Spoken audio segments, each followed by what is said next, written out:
So, ang ating ginagawa pagkatapos namin manalo ng volleyball. Siyempre ang player na dito. Medal ba kapatid mo? Wala pa. Hi guys! Another player.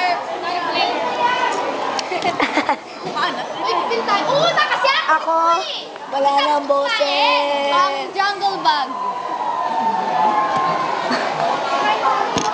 Yan, sarap sila.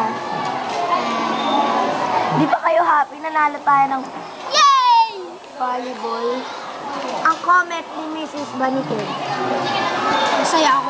Love you. Ilang medal na guys? Huwag ka naman masyadong magbangga. Sama nito, sabi niya, sabi niya, pwede daw ako umuwi, wala daw sa May, medal. may comment ako, may medal na ako! Woo!